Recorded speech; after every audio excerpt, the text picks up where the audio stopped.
Hey folks, welcome to another Passion for Sound audio review, and today an exciting review because we're looking at 4 of the top open back planar magnetic headphones on the market. Now I'd love to be including headphones like the Abyss 1266 or the Final Audio D8000 and D8000 Pro, but the reality is I can only work with what I've got here. I've actually had to buy some of these headphones myself. They haven't been given to me or loaned to me, so I do want to make that really clear. It's not that I don't want to review those, it's all about what I can get my hands on.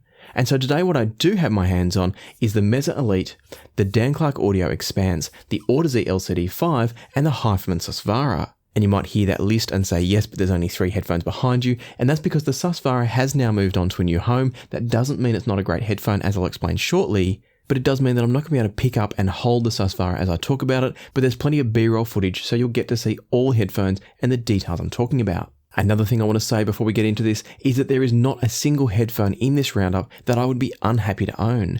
All 4 are absolutely fantastic, but all 4 have their strengths and also their weaknesses. There is not a perfect headphone in this bunch. And so my aim for this review is to talk about which headphones are going to suit which people, what's good about them, what's not so good about them, what to be aware of before you spend your money, all those sorts of details. And so let's jump in now and take a close look at these flagship headphones.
By way of a quick introduction of these, I want to quickly talk about the pricing because they're staggered a little bit in terms of their price range, starting with both the DCA Expanse and the Meze Elite down at $4,000 US.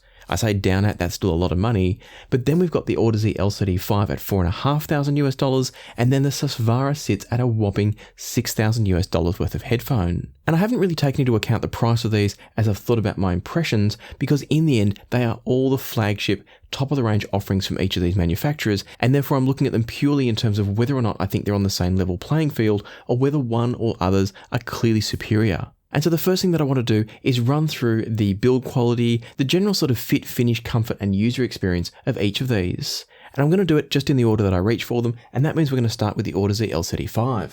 The first thing to say about the LCD-5 is that it's beautifully built. It's a lovely feeling headphone in the hand and on the head. And I love the new design language that Audeze are taking. They've moved away from the big, chunky wooden cups. They're a bit smaller now, but there's still clearly an aesthetic link to their past and their heritage with models like the LCD-2, etc. The headphones themselves are made from this beautiful kind of acrylic with a tortoiseshell finish to it. They've got these nice external mini XLR connectors on the back of each cup, and that means you've got a nice drape of the cable coming down out of the headphone. The yokes are very simple but beautifully finished here. You've got a lovely ratcheted spline here that allows you to adjust the headband up and down, a carbon fibre suspension band over the top, and then genuine leather strap underneath. But this is one area that we do start to hit some problems, and that is that if I hold it on my thumb there, you can probably see that the leather actually touches up against the carbon fibre, and what I found was that it meant that the weight isn't evenly distributed on this headband, and I was getting, after an extended period of time, a hot spot on top of my head. So that wasn't ideal, but it also wasn't a huge deal. It didn't make them wildly uncomfortable, but I was aware that others in this roundup are a more comfortable fit. If we turn to the inside of the cups, you've got these lovely angled leather pads with a nice deep internal depth, so you're not generally going to have problems unless you've got particularly large ears. You're not going to have problems with your ears touching the inside of the cups, and all in all, they're just a really nice premium feeling headphone. So there's nothing at all to complain about here in terms of the build quality, the fit, the comfort, which is not quite stellar, but still very good. And then the final thing I want to talk about for these is their cable. The LCD-5 cable here is fine. It's this tightly braided copper cable with a combination of black and clear insulation, so you kind of get this black and copper colorway. And I don't mind it at all. It's not bad, but at the same time, it doesn't feel as premium as some of the others. And I don't particularly like the connectors they've used. It's very much a personal thing, but they've got this very flat cutoff on the plug. So where a lot of the 6.3mm connectors out there will have a much sort of narrower barrel on them, or maybe they'll have a slight kind of taper at the end of the barrel, I do find that the flat end on this makes me feel just a bit uncomfortable when I'm plugging it into many devices that have a slightly recessed 6.3mm socket. So things like the Hugo TT2, even the Burson Soloist GT, all of them, I don't like the fact that this kind of barrel section here is going to be whacking up against the actual housing of the unit itself. Again, it's a minor issue, and on some amps, it's going to be completely irrelevant, but it just left me feeling less comfortable using the Audeze LCD-5 cable. Beyond that, the cable's completely fine and nothing to complain about. And so let's now take a look at the next headphone along, and that's going to be the Dan Clark Audio Expanse. Now this is going to form my full review of the DCA Expanse and indeed the Audeze LCD-5 as well. So I'm going into a little bit more detail on these first two, and then I'll speed things up a bit with the Elite and the Susvara because I've got separate reviews on both of those. Speaking now of the DCA Expanse, anyone familiar with DCA headphones, that's Dan Clark audio headphones, is going to be pretty familiar with a lot of this design. And what I mean by that is they've got this same wonderful arm mechanism that allows you to fold the headphones down into a really compact package, which can fit easily in the carry case that they're provided with. Admittedly, the carry case doesn't take the cable, which I think is a bit of a mistake. You've got to kind of carry the cable separately.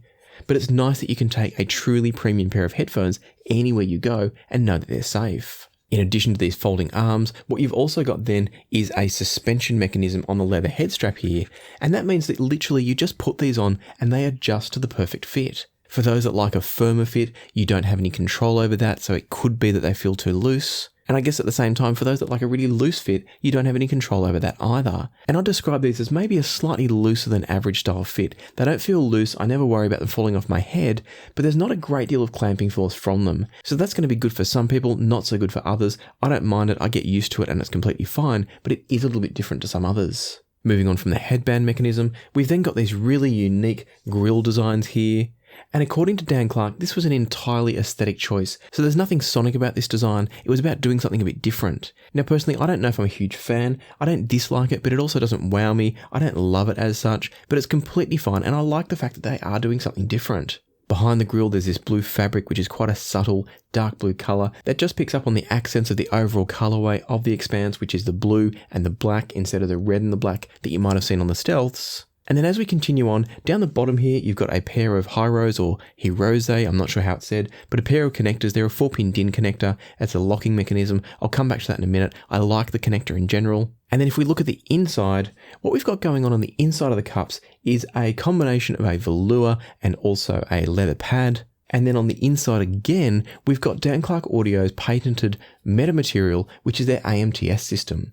Now, off the top of my head, I've actually forgotten what AMTS stands for. It's talked about all over the web, so you can find that out easy enough. But the key thing to know is that they're using a metamaterial, which is essentially a 3D printed material, to actually tune the way the frequencies come off the driver and make sure that the right frequencies that they want to be getting to your ear are getting to your ear, and then blocking out the ones that they don't. So it's an incredibly scientific process of design and tuning, and in the case of the DCA Stealth, it did pay off, although they're not a headphone that's exactly tuned to my preferences. And so I was curious to see what they had done with the Expanse, to see if they'd chosen the same tuning as the Stealth, something a bit different. I had seen some interviews, so my understanding was they were going to be different, but I was keen to see what the open back would sound like compared to the Stealth, and we'll get to that shortly. Before we do, I'll put these down. And I should mention that they are extremely comfortable. They're not quite on the level of something like the Meze Elite, but they're right there next to them. And then the other thing to talk about is the cable.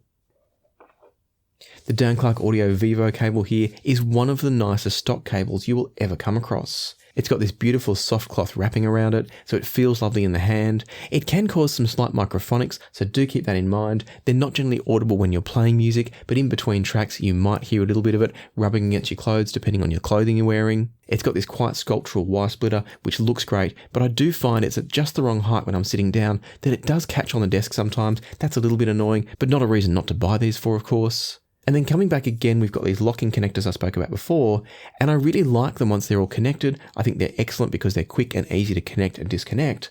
But the one thing I would say is do be aware if you're somebody that likes aftermarket cables, particularly if you've invested in a really high-end cable for your really high-end headphones, then it's worth noting that these connectors are a little bit more expensive, and so you might need to pay a bit extra for another cable or getting yours re-terminated, and that's probably the one drawback, is it's a less common connector, but again, not a reason not to buy these for. I just wanted to point it out so you're fully prepared. Putting down the Vivo cable, and let's turn now to the Meze Elite, which, as I said, I'm not going to go into full detail about because I've got a full review on these for you to go and check out. But the easiest way to sum these up is that they are one of the most beautiful looking, feeling, and in terms of comfort, one of the best headphones you're ever likely to try. The machining of them is spectacular. The aesthetic design, I think, is spectacular.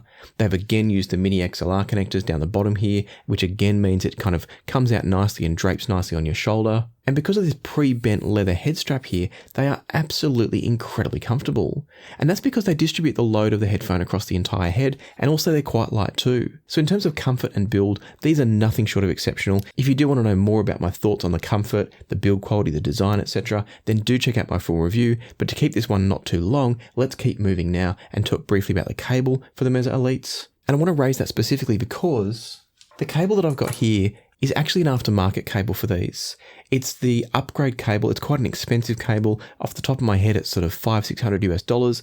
It's a very, very expensive cable. It's a silver-plated copper cable. And for me, it's absolutely a worthwhile addition to the Meze Elite because I find their stock cable kind of holds back a little bit of their magic. And so the reason that I want to raise that is I've done all my testing with this copper cable, so you kind of have to think about the Elites in this context as more around the price of the LCD-5s at about $4,500 US, because I do think this cable's necessary. The stock cable's fine, ergonomically it's lovely, but this is the one that you're going to want, I think, from a sonic experience point of view. And so let's put down this one, and then talk finally about our last competitor here, which is the HiFiMan Susvara. Now, as I said, it's already moved on to a new home, and that's because one of my channel patrons was kind enough to swap with me. I've got his LCD-5s, he's got my Susvaras, and so it gave me a chance to do this comparison. He was also kind enough to leave with me the LCD-5s and the Susvaras together so I could do all my listening notes before I sent off the Susvaras. So even though I don't have them here, I did have all of them together at exactly the same time and listened to a bunch of different music through all 4 headphones. In terms of the Susvara's build quality and fit and comfort, they're okay. For $6,000 US, they're not as good as anything else here, which is significantly cheaper. We're talking a couple of $1,000s difference. But there's also nothing wrong with them. The Susvaras are a solid, sturdy build. They look decent. The things I don't like about them are things like they've got a pressed metal headband, which just looks and feels a bit cheap when you're comparing it to these wonderful carbon fiber and leather sort of designs. But once you get the Susvaras on your head, they're wonderfully comfortable. Again, I'd probably sit them alongside the DCA Expanse in the sense that they're just behind the Meze Elite, but still incredibly comfortable. And I do find the HiFiMan Susvara a little bit more comfortable for me than the Audeze LCD-5. Once again, I've got a full review of the HiFiMan Susvaras, so I'll leave you to go and have a look at the full review if you want lots more detail. But suffice to say, they're a decent build quality, but they're not at the level of fit and finish, in my opinion, as any of these other 3. And so that means they're going to have to perform extremely well to make up the ground and make them worthwhile considering as a true flagship option, particularly at their price. The other thing that's worth noting is that the cable that comes with the Susvara is nothing short of a travesty. You're absolutely going to need an aftermarket cable for them, and I highly recommend investing in that at the same time so you don't have to deal with the horrible cable on the Susvara. Again, I've talked about that at length in my separate review, so I'm going to leave it there so we can jump into talking about the sound of each of these. But there's one more thing before we get to the sound, and that's relevant to the sound, which is the drivability. Each of these headphones is slightly different in terms of how hard or easy it is to drive. And in terms of from least to most difficult, we've got the Meze Elite is really easy to drive. It's going to serve you well from anything you plug in. Obviously with all of these though, the higher you go in terms of quality, the better the sound's going to get. So the Elite doesn't need much power, but it absolutely needs quality to sound its best. And the same is true for the Audeze LCD-5. It's a tiny bit more difficult than the Elite, but still not at all hard. You could drive it from a smartphone if you wanted to. The quality's not going to be great, but you're going to get enough volume. After the Elite and the LCD-5 though, we take quite a significant leap. The DCA Expanse is a difficult headphone to drive. It's not an impossibly hard headphone to drive, but it is getting up there, and it's going to limit the number of sources that can effectively drive it. And indeed, I did find that for whatever reason, something like the Burson Soloist GT was a better match for the DCA Expanse than the Chord Hugo TT2. So technically on paper, the TT2 probably has enough power to comfortably drive the DCA Expanse without clipping and with plenty of power to maximize dynamics. But the reality was, it always sounded a little bit harsh from the TT2, whereas moving over to the Soloist GT, things just became a little bit more effortless. And I'm wondering if that's partly due to the fact that I believe the Expanse and DCA don't produce all the specifications on their headphones, but I believe the Expanse is a lower impedance planar magnetic compared to something like the equally difficult to drive Susvara, and I'm wondering if it's just purely a question of the amount of current on tap, and that maybe the lower impedance of the DCA Expanse is causing it to be an even more difficult load in some ways than the HiFiMan Susvara. The Susvara needs a bit more volume than the DCA Expanse, but to my ears it actually sounded better from the TT2, even at a higher volume to get the same output, and so it makes me think that it's coming down to the split between voltage and current demands, where the Expanse needs more current and a bit less voltage than the Susvara, and that's because the Susvara has a higher impedance up in that 60 ohm range. And so that's just my theories on why this is, but what you need to take away from this is that the Elite and the LCD-5 will run from any decent quality source. You don't have to worry about power available for either of those, they're going to run just fine from anything. As I said before, the quality is important, but the amount of power really isn't. When you get to the DCA Expanse and the Susvara though, you do need plenty of power available, and you also want the quality too. I talked in my review of the HiFiMan Susvara about the fact that the claims of its power requirements are often rather overstated, but it's not to say that it's easy to drive, it's not to say that you should think of it being driven from a dongle or a simple basic cheap all-in-one device. But if you've got an amplifier that's outputting a couple of watts at say 30 to 60 ohms, you're going to have more than you need on hand. And so then it does come down to synergy, and we'll talk a little bit about that as we get into sound quality, so let's dive into that now.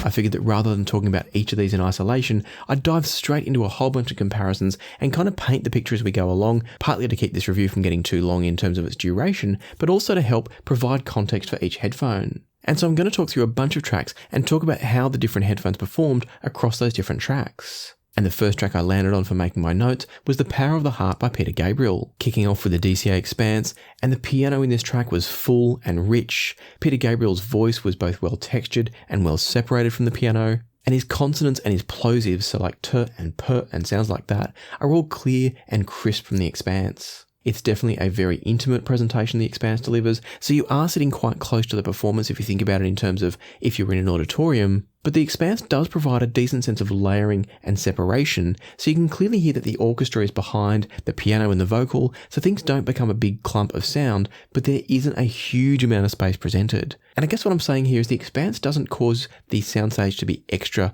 kind of stretched out, like say an HD800 or an HD800S, but it's also not claustrophobic, so it's what I'd call an intimate soundstage, but a well-spaced and well-sized soundstage. Coming back to some specifics, the cellos and the double basses from the orchestra have a good sense of weight and body to them, and the strings also have some texture, but it's not being overdone. So it's not completely smooth from the strings, but it's also not overly emphasizing the texture, which wouldn't be entirely realistic. And ultimately, my first impressions of the Expanse are that they're a very natural and honest sounding headphone. And I should say, I mentioned first impressions, it's important to note that the DCA Expanse absolutely has a burn-in period. When I first got them, they were lacking a bit in terms of the dynamics of the sound. They were a little bit dull, a little bit boring. And so as I listened to them for a while, what I found was that the tonality didn't really change. So this is not a brain burning thing where my brain adjusted to their tonality.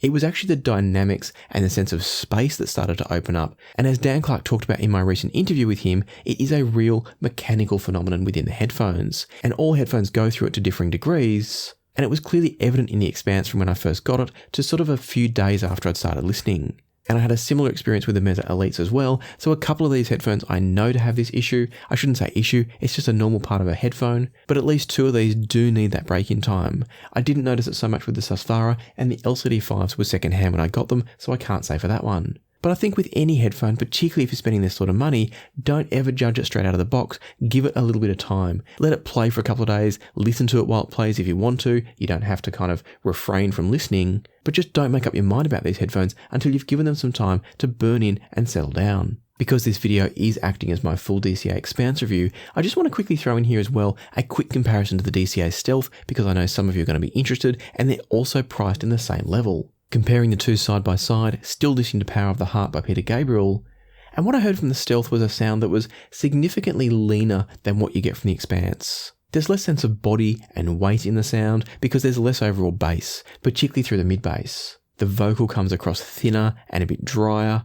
Not thin and dry, so it's not bad, but thinner and drier compared to the Expanse. And it also means that it lacks a bit of the richness of the male vocal compared to the Expanse. What I also noticed was that there was a little bit of separation, and what I mean by that is kind of disconnection between the bass notes in the orchestra and the upper registers of the orchestra. And I'm putting that down to the fact that with the DCA Stealth, you've got the bass is somewhat raised, then it dips down and starts to come back in the mids. Whereas with the Expanse, it carries all the way through. There's still some little lumps and bumps along the way, but I think there's got a bit more continuity in the frequency response compared to the Stealth. And that's going to be because the Stealth is a closed back headphone. It's always difficult for manufacturers to tune closed backs compared to open backs, and so there are always going to be some compromises made. And with that in mind, I would personally say that I think the Expanse is the better overall tonal tuning. I think it's got a better sense of weight when it's needed. It still balances that really well with texture and air and detail. But it just keeps everything from the bass all the way through the mids and treble sounding natural and honest and true to life.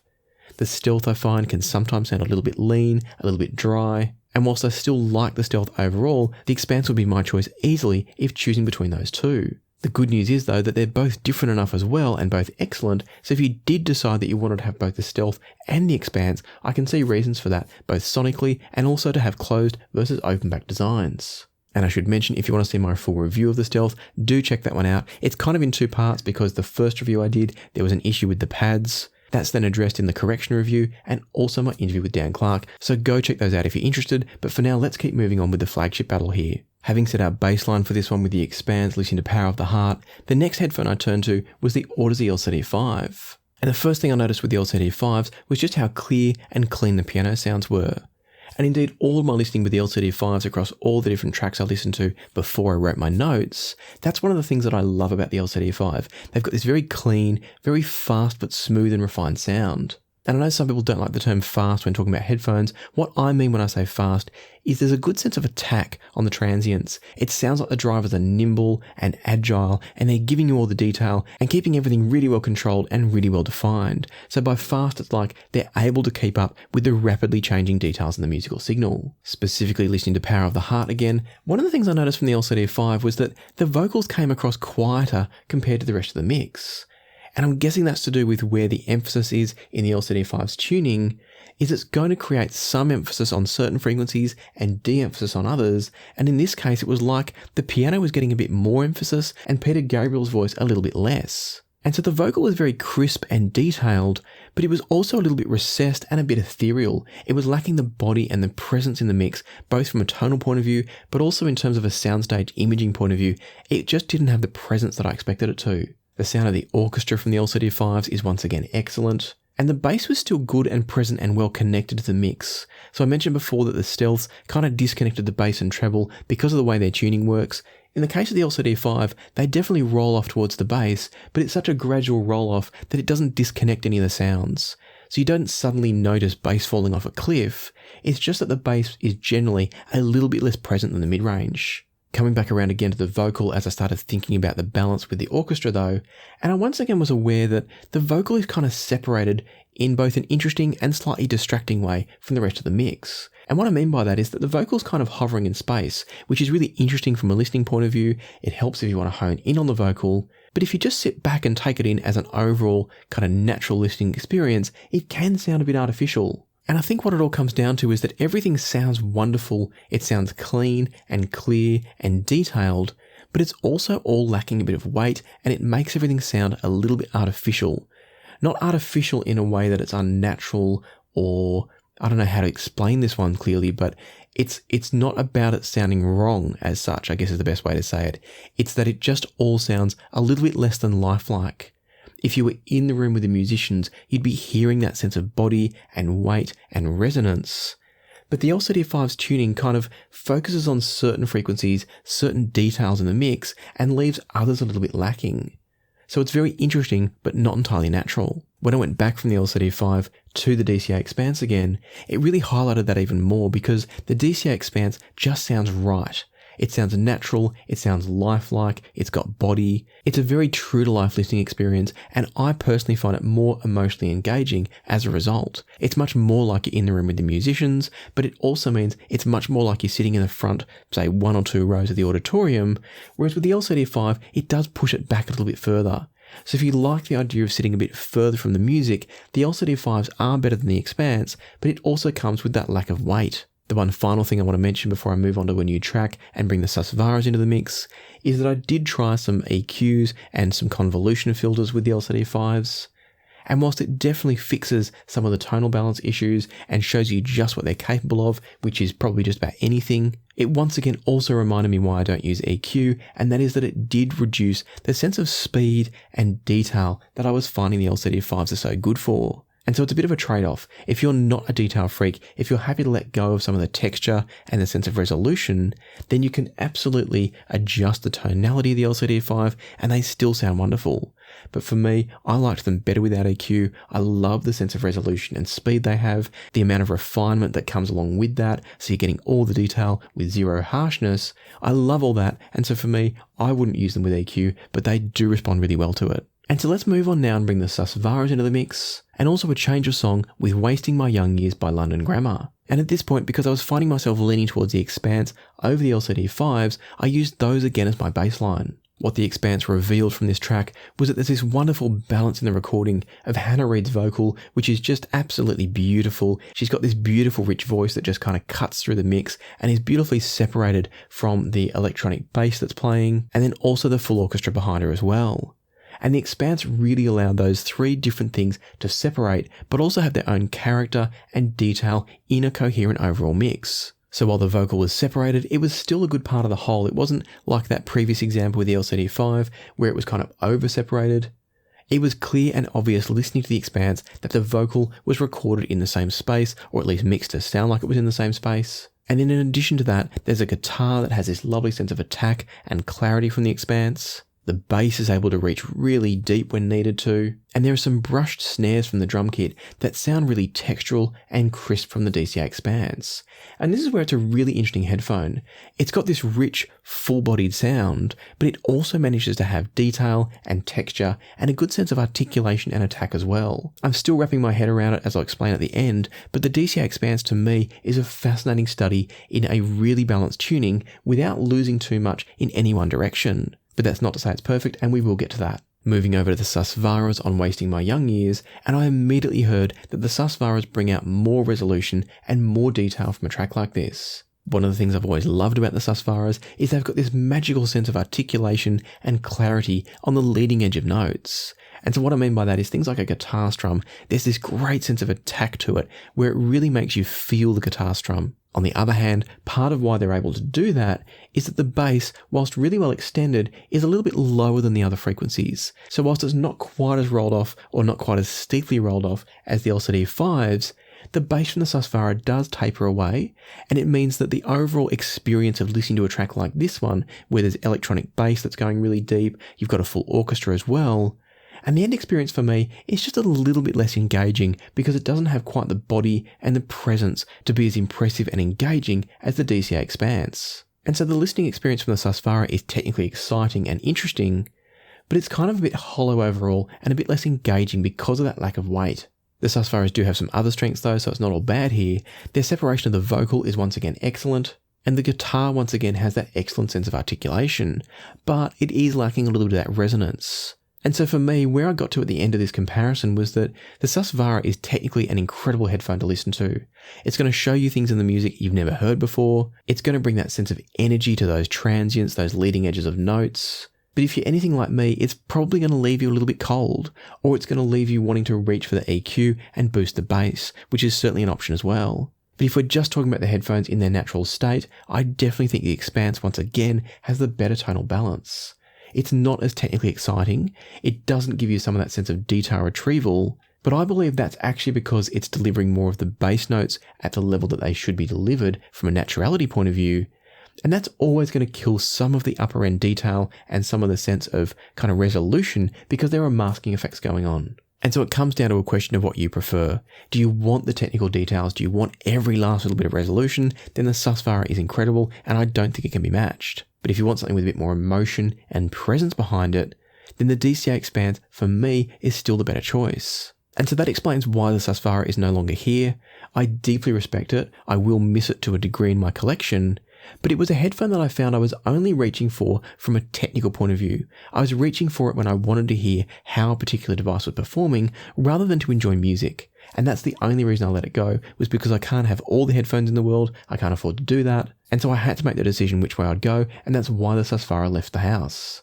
The LCD-5s have made a strong case for sticking around, and as I'll talk about in a moment, it hasn't been a clear-cut choice for me whether I was to buy the Expanse or keep the LCD-5s, and I'll talk about the details of that in a minute. Before we get there though, we haven't spoken about the Meze Elite yet, and these have been my long-term, absolute favourite headphone, so that was going to be a good battle. And so for this battle, I fired up a new track, and this time it was I'll Be Seeing You by the Ellen Anderson Quartet. Starting once again with the Expanse as kind of my ongoing baseline here, and there was again plenty of texture and detail in the vocals. There's a good sense of air, you can hear exactly how close she is to the microphone, everything's there for you to listen to. The cymbals sound crisp and resonant, so you've got that lovely sense of attack when the stick's hitting the cymbal, and that's also followed by the sense of shimmer and resonance through the cymbal as well. The double bass is full and what I'd call bouncy. You can feel a bit of the kind of rhythm from the double bass coming from the Expanse because it's got that nice full mid bass. And in terms of the overall presentation, everything in this track comes across very intimate from the Expanse, but there's still a good sense of separation.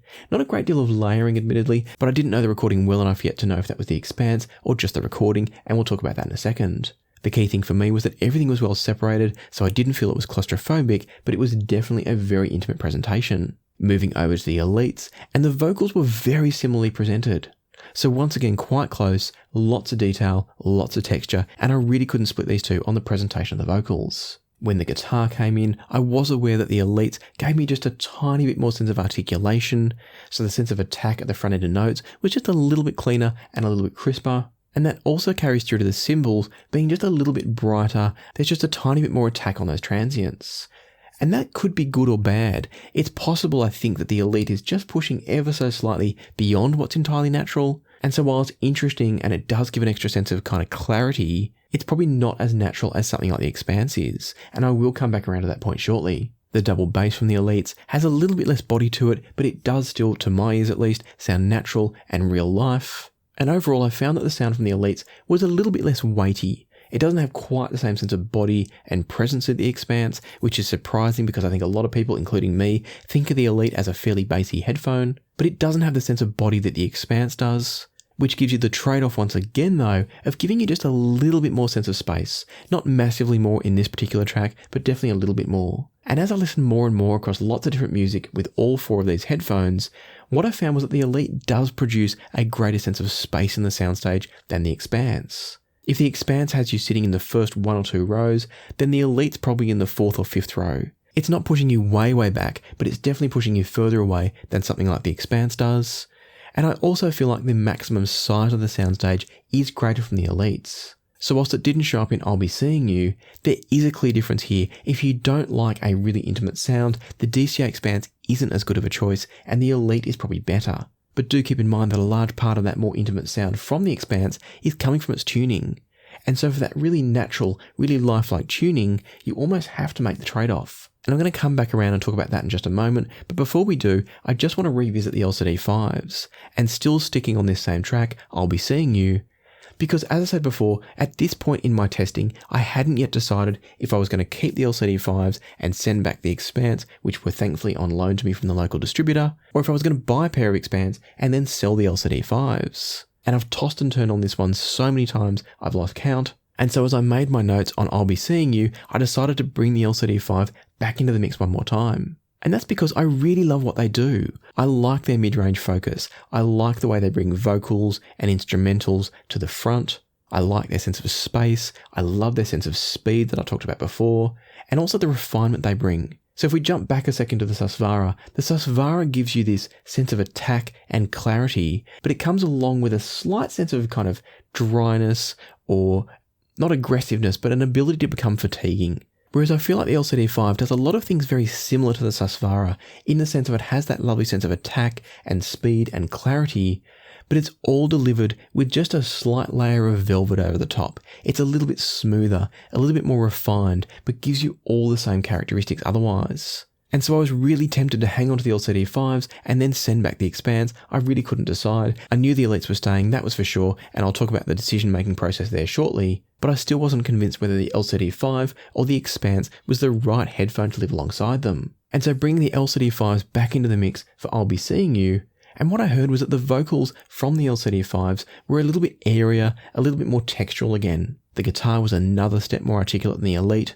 So what I mean here is that we've got the Expanse was kind of a little bit of attack and a little bit of body and resonance. The Elite had a little bit more attack and a tiny bit less resonance. And then the LCD-5 had more attack again and less resonance still. And it started to push it just a little bit too far for me. The lack of resonance in the guitar started to catch up and make it sound a bit less realistic. The cymbals from the LCD-5 were really crisp on that leading edge when the stick hits the cymbal, but not at all harsh like the Susvaras could sometimes be. And then turning my attention to the double bass, it sounded further away from the LCD-5s because of that less sense of presence and weight from them. It made the double bass sound more distant.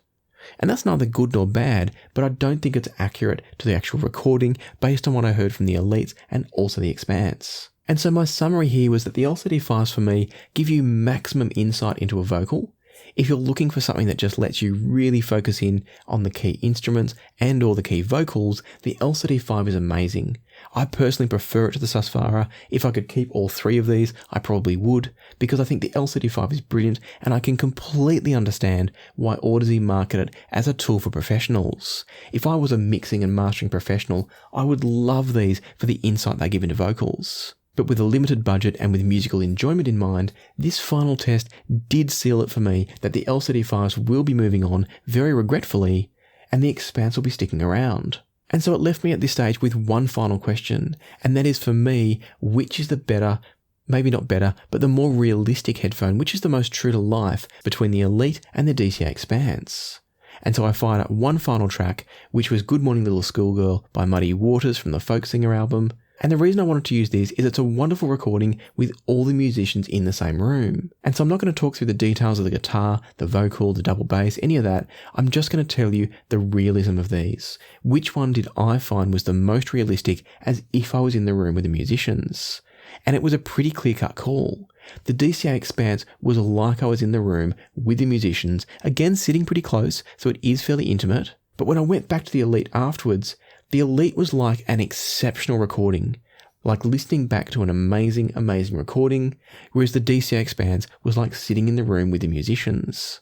And so for me, that's where I think both headphones are going to be great for my collection, because I think the Elite's going to give me a little bit more insight when I want to hear some of the technicalities of what's going on from a piece of gear or from a particular recording. But the Expanse is the one that I think is going to be the more true-to-life listening experience when I just want to hear music as it was recorded. And I don't mean as it was intended. What I'm getting at there is the one that's going to give me the full frequency range without too much alteration. The Elite is still an incredibly enjoyable and engaging listen, but it's for different reasons than the Expanse. And so I'm going to bring all this to a close now with a quick summary of my views on all four. And I want to start by once again stressing, and I can't say this strongly enough, all four of the headphones I've talked about here, 5 indeed if we include the Stealth, all of them are exceptional headphones. There is not a single headphone here that I would say you shouldn't buy or that is not worth the money, anything like that. And of course, what's worth the money is entirely personal, depends on your budget, your preferences, your priorities. But my point is, all of these are exceptional headphones. And so as we talk through it, and I'm going to leave the Stealth out of this one, go and check my Stealth review if you want my full thoughts on that. But talking through these 4 premium flagship open back planar magnetic headphones, what I would say about each of them is the HiFiMan Susvara for me is still an incredible technical headphone. It's a headphone, as I said before, if you want to listen to, say, orchestral music and hear the full orchestra with every little detail, every little texture, and you're willing to let go of some of the depth and presence and weight, then a headphone like that is absolutely amazing. It's also a headphone that does work beautifully if you can give it a nice, powerful tube amp to give it a bit of extra body. Or indeed, some people love pairing it with certain speaker amps, and I believe that's not so much to do with the power output, so much as the tuning of the speaker amps, having a fuller, richer sound. So the Susvara is an amazing technical headphone. I wouldn't for a second tell anyone they shouldn't buy it or try it, but for me, for pure musical listening, it's probably the least enjoyable out of all 4 of these. After that, I then moved to the LCD-5, but it's a pretty close call. And the LCD-5 for me, as I've already just said, is an incredible headphone if you want insight into those vocals, those instruments, the mid-range sort of texture and information. They're a wonderful balance, in my opinion, of refinement and enjoyment and a slightly smoother sound than the Susvara, whilst also giving you all the technicalities you could ever want. And indeed, the biggest drawback for me is they just lack a little bit of that body and presence that I find I want in a full range of music listening. On certain tracks, they are absolutely magical, but on other tracks, they just left me a little bit wanting, and that's going to come down partly to your preferences in genres, your source chain that you're pairing it with, and so do keep that in mind as you listen to these impressions. And on that note, I should say that the LCD-5s from a nice tube amp with a bit of warmth, even something like the shitfinger behind me, sounds absolutely wonderful with the LCD-5s. So as I said before, they are a headphone that I will very regrettably be selling, but they don't quite make the cut because of that lack of body. I'll miss their insight and their detail, but the other two headphones that I've got here will almost provide what I'll be missing by letting go of the LCD-5s. And that brings me now to the two that are sticking around, and I really can't separate these. As much as the DCA Expanse just won the Realism test, I don't find it to be clearly the better headphone overall, and that's because it does have some drawbacks. One of the things with the tuning of the DCA Expanse is that I do find it can get a little bit fatiguing sometimes, and not in the traditional way of having too much treble energy, but there's a slight, and I mean really, really slight kind of 2 or 3% shoutiness to it on some tracks and on some devices. I'm finding I consistently enjoy it more, for example, from the Burson Soloist GT than I do from the TT2, and that could be a power thing, or it could just be synergy. The TT2 is a very kind of neutral, maybe slightly dry sounding amp, and I think that doesn't pair particularly well with the Expanse. So do keep that in mind. I think you're going to want to pair the Expanse with something that's just got a little bit of body, maybe a little bit of kind of extra punch or smoothness to it, something just to offset those upper mids a little bit. It's not an obviously shouty headphone, but it is a headphone that I've found, and a couple of patrons that I've spoken to have found can get just a little bit, fatiguing's even too strong, just a little bit less enjoyable on certain tracks after extended listens. In all other ways though, I think it's absolutely incredible. I think the way that Dan Clark has balanced the tuning, having the bass and the presence and the thump, while at the same time having detail and texture and that sense of articulation, I think that's absolutely marvellous. And so they are a headphone that I highly recommend. They're still not perfect, as none of these are, but they're absolutely fantastic. And then finally we've got the Meze Elites, which I also think are incredible. They're still the most comfortable headphone I've ever put on my head. And while the Expanse has proven to me that they're not entirely the last word, this being the Elites, not entirely the last word in terms of the naturalness of the sound, they do have some coloration, and that's partly due to certain kind of scoops in the frequency response. But at the same time, they're a headphone that I can put on and enjoy anything and everything I play through them for extended listening sessions. And so for me, the Elite and the Expanse will stay together as my two favourite headphones, with one being a little bit more for the sort of technicalities and hearing into the recording, that being the Elite, and the other in terms of the Expanse being the sense of naturalness and that sense of kind of full balanced frequency response. And so I'm going to wrap things up there. I know this has been a long review, so thank you for watching it right the way through. I hope I've provided lots of detail and clarity for you on each of these headphones. And as always, if you've got any questions remaining that I haven't covered off, drop them in the comments down below. I do my best to respond to all comments, so I will get around to you as quickly as I can. And when we're talking about things down below the video, if you found this one useful or interesting or helpful, I'd love it if you'd hit the like button and consider subscribing and ring the notification bell if you haven't already. But for now, let me leave it to the music, so happy listening, and I'll see you here next time on Passion for Sound.